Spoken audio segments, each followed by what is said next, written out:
quem é a mulher de Apocalipse 12? A mulher de Apocalipse 12 é Israel, porque Cristo veio por meio de Israel. Mulher deu à luz ao filho varão, que regerá as nações com cetro de ferro. Tu és o meu filho, hoje te gerei. Vamos ver alguns versículos que falam sobre isso no Novo Testamento. Bom, desde o início, Jesus é apresentado como filho de Davi, filho de Abraão. O pacto, a aliança de Deus com Abraão e depois o pacto, a aliança de Deus com Davi veio gerando o Cristo. No Cântico de Maria, o Cristo é o cumprimento das promessas aos antepassados e da misericórdia a Abraão. No Cântico de Zacarias, a vinda do Messias é o cumprimento da aliança de Deus com Abraão. Jesus diz que Moisés e todos os profetas apontam para a vinda do Messias. Jesus mesmo fala que a salvação vem dos judeus. Eles adoram o que eles conhecem. Por quê? Porque veio sendo gerado. A descendência não é só carnal de Abraão, como também a revelação de Deus e do Cristo veio por meio dos profetas. Então, era sempre sobre o Cristo, o Messias. Abraão enxergou o dia de Cristo e exultou. Bom, então, quem é a mulher de Apocalipse 12? Bom, a mulher é Israel. Vejamos, quais as vantagens dos judeus? Muitas. Eles são os israelitas. De quem é a adoção, a glória, os pactos, a lei, o culto, as promessas, os patriarcas e de quem descende o Cristo. Nós estávamos separados, naquele tempo estávamos sem Cristo, separados da comunidade de Israel, estranhos aos pactos da promessa.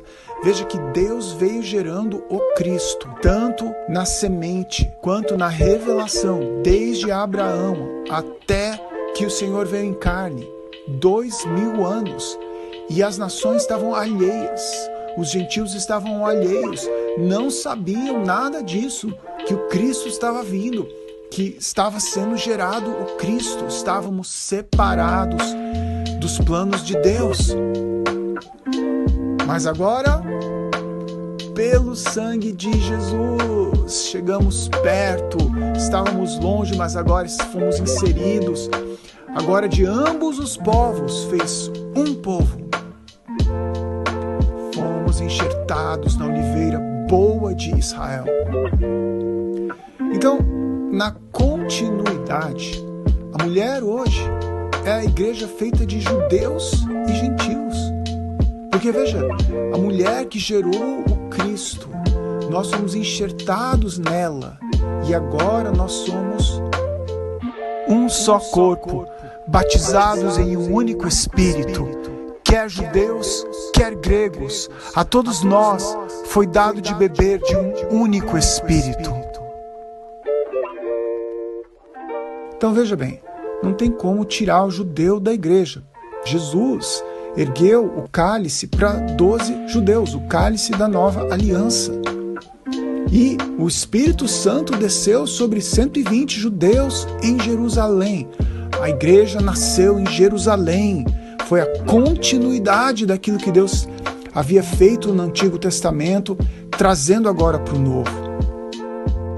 Mas o que aconteceu com os judeus que não creram? Bom, em toda a história houveram os que creram e os que não creram. Olha o exemplo dos heróis da fé em Hebreus 11. Muitos ali, todos ali, creram. O ponto é, eles creram, tiveram fé. Fé era a questão. Abraão, por exemplo, é o pai da fé de todos os que creem, tanto do Antigo Testamento como do Novo Testamento. E em Cristo, nós somos descendentes de Abraão. Porque nós fomos enxertados na oliveira boa, Israel, a mulher original, nós somos enxertados. Agora nós somos parte dessas 12 tribos que estão dispersas. O apóstolo Tiago, escrevendo para a igreja, ele diz assim, que é para as 12 tribos dispersas. Mas o que aconteceu com judeus que não creram? Bom, muitos judeus não creram, e Jesus diz que os filhos originais do reino, muitos, serão lançados fora. Jesus diz que muitos virão do Oriente e do Ocidente, que são os gentios, nós, e se sentarão à mesa com Abraão, Isaque, Jacó, no reino dos céus. Jesus diz que os judeus que não creram eram filhos do diabo. Eu sei que vocês são descendência de Abraão, contudo, minha palavra não encontra lugar em vocês. Vocês são filhos do diabo. Filhos do diabo. Em Mateus 23:33, diz que esses judeus religiosos que não criam iam para o inferno. Como escaparão da condenação do inferno? Então Jesus traz uma continuidade dos que não creram no Antigo Testamento e dos que não creram no Novo Testamento. Jesus fala, vocês são filhos daqueles que mataram os profetas. Como Zacarias foi morto entre o templo e o altar, vocês vão vir matar o Cristo e depois vocês vão matar os meus discípulos, perseguir os meus discípulos, porque vocês são filhos daqueles que mataram os profetas. Jerusalém, Jerusalém, você que mata os profetas. Porém, muitos judeus creram e eles foram chamados filhos dos profetas. Atos 3:25, vós sois filhos dos profetas e da aliança que Deus fez com os nossos pais, dizendo a Abraão, os profetas que creram e agora os filhos dos profetas no Novo Testamento que também creem. Eles creram no Antigo Testamento porque o Espírito de Cristo estava nesses profetas. Também no Novo Testamento, os seus filhos, seus descendentes, creram no Cristo e depois nos apóstolos. Então nós enxergamos uma continuidade entre a mulher em dores de parto, que no versículo 5 deu a luz ao Cristo, Israel, com a mulher então, que depois gerou os discípulos, a continuação da sua descendência, que tem o testemunho de Jesus, que é a igreja. Há uma continuidade da obra de Deus. E nada melhor do que a Nova Jerusalém para enxergar essa continuidade, porque ela liga Israel do Antigo Testamento com a igreja do Novo Testamento, que é feita de judeus e gentios. Então a mulher corresponde à cidade celestial, a Jerusalém do Alto, a noiva, a esposa do Cordeiro. E nós sabemos que a igreja é a noiva de Cristo. A igreja gloriosa, sem mácula, que vai ser apresentada como virgem pura. Até porque nós somos pedras vivas dessa casa espiritual.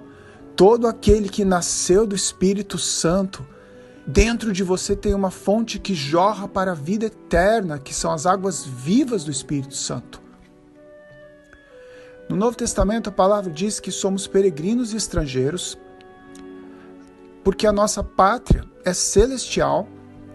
Mas em Hebreus 11, os heróis da fé também eram peregrinos e estrangeiros.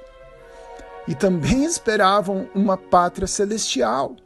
E eles olhavam para a cidade. Deus estava preparando para eles uma cidade. E Abraão, mesma coisa, aguardava uma cidade que tem fundamentos, do qual Deus é o arquiteto e edificador.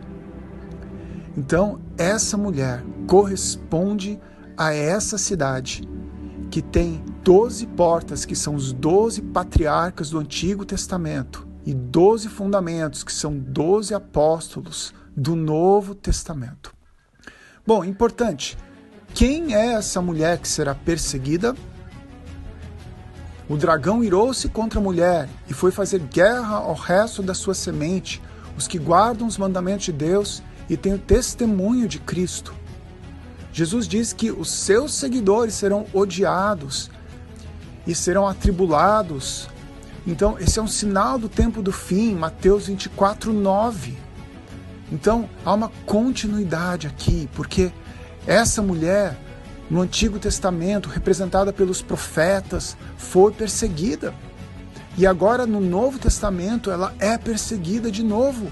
Mas a teologia do dispensacionalismo não vê continuidade entre a mulher Israel e a mulher igreja.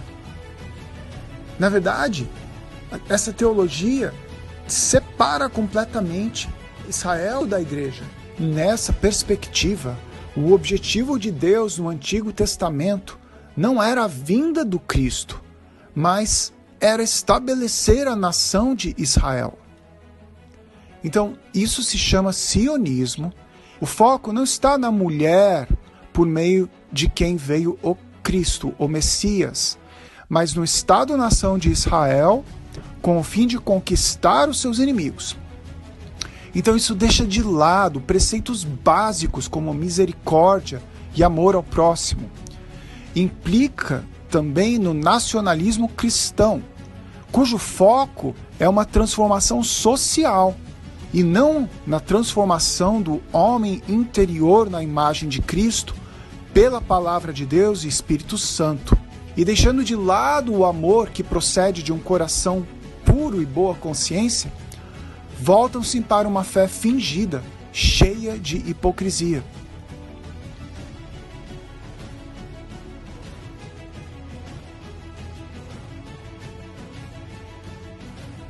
Nessa perspectiva, a igreja é arrebatada antes da tribulação e a nação de Israel é que sofre a grande tribulação. Então, essa palavra, Daniel 7:25, é para o Estado-nação de Israel ou para a igreja com judeus e gentios? Proferirá palavras contra o Altíssimo, magoará os santos do Altíssimo e cuidará em mudar tempos e leis, e os santos lhe serão entregues nas mãos. É o anticristo.